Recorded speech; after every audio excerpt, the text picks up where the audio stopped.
lot of Then pieces of paper. do you eat this also? I mean, this is like 2% of the whole sheet. I mean, I could. Sometimes it This falls I- off on a windy day. This I have got. Wait. On a windy day, these just fly off the fucking Wait. paper. First off, write something smart. Then you'll be smarter. Yeah. No, I already did that. I wrote the word ass cheeks for the thumbnail. So I would take a like picture of the E- thumbnail and I wrote stuff. No, I write like I wrote one polynomial equation and I felt like I had more Sharpie ink in my liver.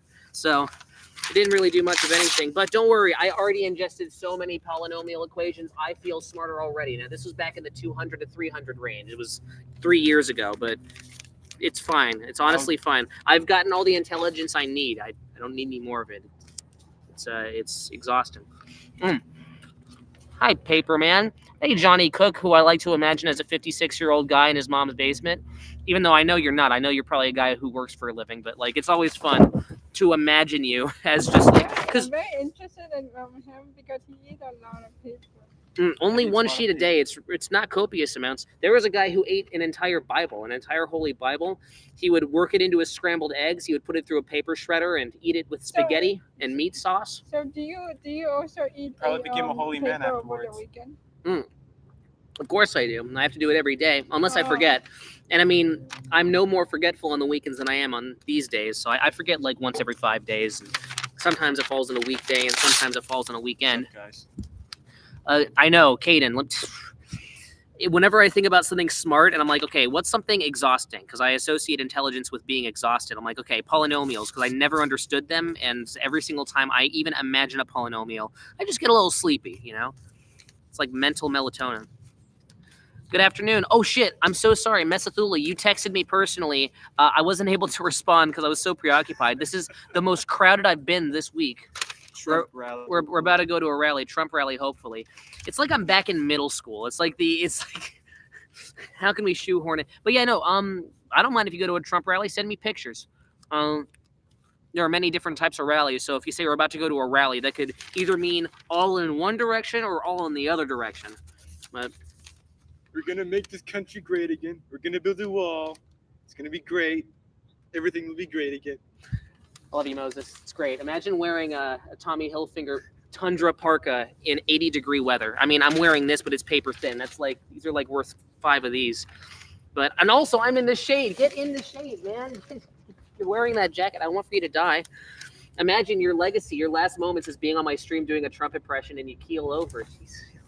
But so yeah, Luna, I think you're gonna get that scene right. Honestly, I think just do like some communication with her. And I know people in theater, they're like very unreadable, right? It's like because they act like who knows when the acting begins and when it stops. Like when they're having normal conversations, are they still keeping up the front? Because I gotta go. I'll see you later, man. No, I'll see you in like half an hour. So yeah. I'm also good at memorizing, but I'm kind of like not worried or because this is my first time doing a scene partner. Because I've done like lone monologue. Yeah, I remember in your previous scenes, you were the Lone Ranger. I remember you were in control, and if your scene partner's just mysteriously missing, then yeah, you're not in control anymore. So that's why my scene partner wasn't there, and he wasn't like that smart. So that's why I talked to Professor Jordan, said I want to do like a lone scene, but I feel like this is gonna be interesting. Although I'm kind of like nerve-wracking. Yeah, you know when I said that actors are unreadable, and George is the king of acting in this room. Yeah, he's the most unreadable guy on planet Earth. I have no idea what goes on inside that bugger's brain, but I'd say try and talk to him. I know he'll be understanding of you because he, you're a very easy person to empathize with. You're very sweet. You know that, and also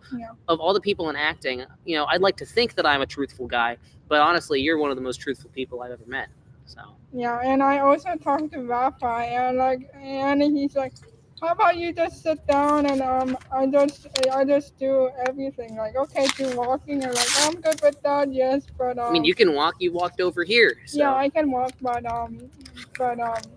yes, but Rafa, I feel like I'm gonna laugh when I do rehearsal. I'm not supposed to laugh because to be honest, yeah, because I have to hold my laughing. Like I have to like be like sad motion or something. You laugh when you're nervous? Huh? You laugh when you're No, nervous, or is the because- scene just hilarious? And you No, can't? because she's staring at me, and like when she stares at me, it's just like I don't know, it makes me laugh or something. I mean, I think that's nervous laughter. I think Yeah. that's also stage fright. That's like, I mean, whenever someone thinks about a really generic, stereotypical acting class, okay, what would a stereotypical generic acting class tell you to overcome? That'd be stage fright. That'd be the main thing. Yeah, I don't know why I keep like laughing or kind of like that, to be honest. Yeah, Even though Well, I mean, we were just talking about Georgie's right there. So, I have heard the noise. oh, this is my live stream, eating a sheet of paper a day, day 761. But she's talking about how her scene partner Rafa, she hasn't been able to communicate, so she hasn't been able to rehearse, and so she's a little she's a little freaked about that.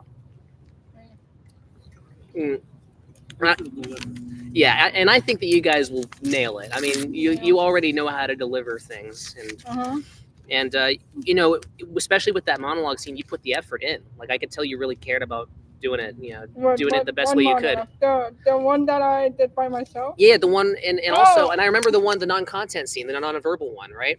And I mean, you gave her advice, and you really made sure to take it as much as possible. The private moment one, that was kind of tricky one.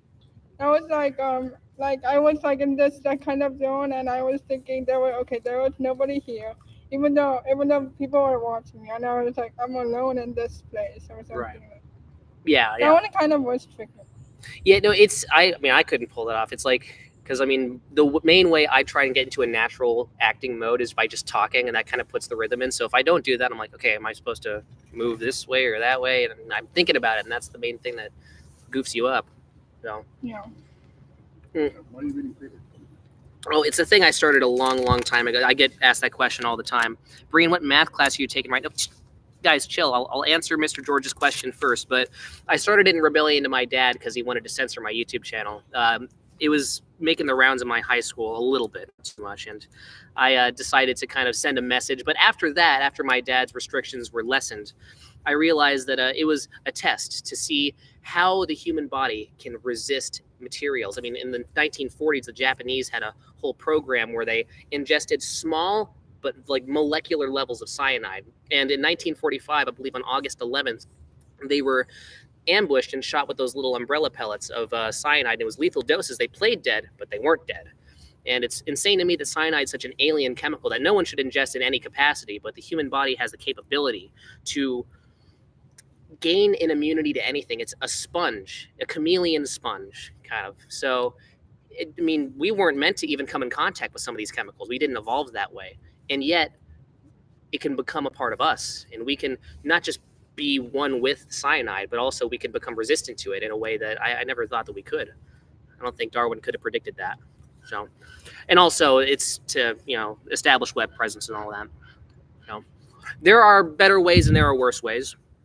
But I thought you were an adult. I know, right? It's crazy. He got into a bit of a discussion with me about electric vehicles. He didn't see the viability of them, and he was pointing out flaws in their constructions. Like, yeah, but they can't do off-roading. And I'm like, well, just because there's an issue with a form of technological progression, that doesn't mean we stop. It's just this talking point I see where it's like, yeah, but they're bad at off-roading, and one crashed because auto driving is bad. That's why we should stop trying at all and revert back to gas cars. I'm like, I have no problem with gas cars, but why revert back to those just because there's a problem? Every form of innovation has a problem. You got on that? Well, 5 right now. There's a couple pre-recordeds and 350 people saw it, and it's interesting because the algorithm's being very nice to the series recently. This is the channel where a long time ago when I was 16, I reviewed a condom. It was my condom review, and that got 45,000 views. So before they got age restricted. So I don't know. There's something about this. How did you review it? Very badly. I mean, the whole bit was that I was like a 16-year-old. I looked very young, and I very clearly. And so my whole bit was like, let me tell you, you know, it's XL because they're mine. It's just, you know, it's like middle school. Yeah, it's just that whole bit. It worked for YouTube audiences. Like, oh my god, oh, good one, you know. So people wanted me to do more condom reviews. Yeah. Oh yeah. Sorry about that. You know, but it's as times progress, people ask me to do more condom reviews, and I could have reviewed one condom a week. There's way too many of them out there, but I'm better than that, man. I want to evolve and progress my content. Although I'll say this: if eating a sandwich while happening to be in a bathroom was, I wonder. Is that evolution? Eating Yes. a sandwich and with crutches on, and you go like, I know. "Oh, hello, Professor," or something. I know. I was okay. It was a very unfortunate combination of circumstances. I was actually talking. I think you can go back on the series if you can somehow find this channel. And I was actually talking about you. I was talking about you, and I was no. But don't worry, because I actually, I'd say if I could list like one thing that I'm kind of like I'm just unsure about with you, it's just that you're so hard to read and you're like mysterious, and that's like the fun. I thought It's- it's because I'm so transparent. It's your own filter. It's Maybe creating- that's I'm just used to it's people. creating chaos. It's all relatives, maybe. Yeah, I It's just a much more simple one. because there are actors that I see in interviews and actors that are really good. And it's interesting because this is like, I promise that this will actually cycle back around to a real point, but they asked Bjork, how do you make your music? And they were being so overly technical about it. And she's like, I don't know. Because if you ask an artist the logistics of how to make art, the artist won't really know. It's all mostly, it should be instinct. And, it's very rare when an actor can really be both. And that's a special thing. I think Daniel Day-Lewis is an example of someone who is extremely analytical about his work and also goes off instinct. So the switch between those two worlds is very special. You're interesting to me because you very clearly are an instinctive actor and a performer, but you're very well spoken. My mom was even research. My mom loves to research people, and she found the clip of you like in the Wand Makers show, and the way you were talking about it, it was you'll see actors doing this bang up job in a role, but even when I hear Bryan Cranston talk about how he did it, he's trying, but he's like, it was fun, I guess. It's a lot less eloquent than his character, and maybe that's just relative, but there are a lot of actors who I notice are just you can tell that it was just within them and they haven't really analytically consciously thought about it. But with you, you're very measured, and at the same time you can go into the other world. So that was kind of what I was saying. It's still, oh my God, we're still going. It's still not a very good way of lowering global Yeah, well, I mean, I don't know all the stats and all that, but my point is that it's the fact that we can make a progression like that. And I'm saying if someone Hi, 15 Leah. years ago, oh yeah, hey, see you later, Luna. Hey, thanks, George. Oh yeah, one more thing, George. This class is really fun, by the way. And even though it's interesting because there are some people here who I can't read at all, and I'm trying to figure things out, and I'm really bad at figuring things out. It's the fact that like I get an outlet to perform, and also it's about trust, right? There's a certain level of trust you put in us, and I'm sure there have been situations on either side of the spectrum, but I hope you know that in general, my intent is to try and be the best student I can be, even if my reputation might precede me, or I don't know, or if, Great to have you in the class. yeah, well, thank you. No, it's great to be in the class. So, hey, thank you, George. But anyways, yeah, I'm saying that like it's amazing that we are capable of such a progression, and there are some. I imagine that the steps to lower global emissions, it's probably complicated, but it's something that's very doable. If we can pull off something that was seemingly indirect and impossible, like infiltrating our roads with such a high volume of electric cars, even if that doesn't lower emissions, it shows that this narrative that, well, if the man does not want for their, supposedly overly capitalist ideas to be opposed, it won't be. And I'm like, no, it can be. It's just that we have to have faith in ourselves. And listen, I love capitalism. As a matter of fact, this whole electric car craze that I personally support is an example of capitalism. And I think that it's an example of it possibly having some good effects, albeit there are some negative effects caused by it. But all I'm saying is that I think we possess the capability, and I think that we should, never not give up and continue to make efforts. Worst case scenario, these cars are doing nothing, which honestly, I disagree. I do believe that the emissions that those cars release, especially in the production, yeah, they exist, but it cannot be at the same magnitude as gas cars. I don't believe that for a second. Who is we? The USA or a global populace?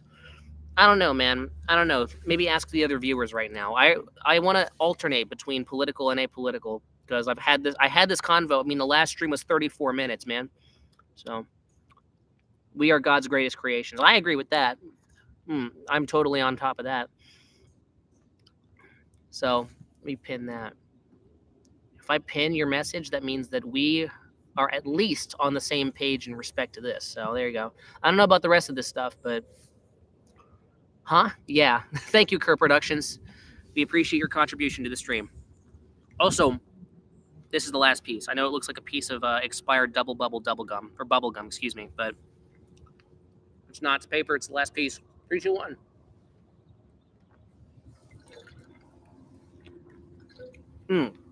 There we go. Thank you very much for watching. I gotta get to a rehearsal real quick.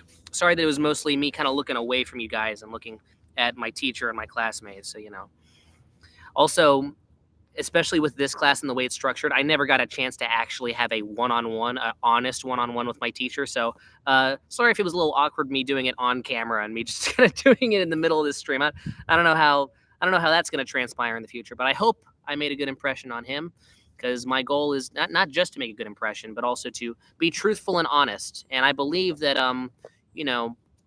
whatever flies past the radar, due to me being honest, I hope that the underlying aspect is that I'm trying to be open with my communication. Hopefully that's coming through. The fact that I'm open with communication, that I'm being honest, because that should be the best policy, honesty. So I don't know, but I never get an opportunity to talk to him, and he approached me like now. I don't know. It's a very interesting time to approach me, but there you go. That's what I did, and I'll pay more attention to you guys next time. I pinky promise. What math class am I taking right now? I am not. Also, she's probably out of the stream. You're probably gone, but I am not taking any math classes. In fact, I made an effort to skip every single math class I possibly could. The one class I'm taking that's in the mathematics building is descriptive astronomy, and they aren't really mathematically deducing astronomy, as the title would suggest. They are describing it, so it's more conceptual. They're just talking about what the atmospheres are made of, and no actual math equations are happening. It's kind of just memorization of facts, and the facts themselves are so interesting that I don't mind the memorization. So I'm cool with it. So no math classes. My schedule is super busy, but I still have to remind myself that I'm still living life on easy street, because one math class is worth 7 normal classes. Fuck math. Worst subject ever. And with that, we'll end it here. Thank you very much for watching Eating a Sheet of Paper a Day, day 761. I will see you tomorrow. That'll be day 762 of Eating a Sheet of Paper a Day. Make sure to live, laugh, cry, and also not die. And until next time, this is goodbye. 3, 2, 1. The end.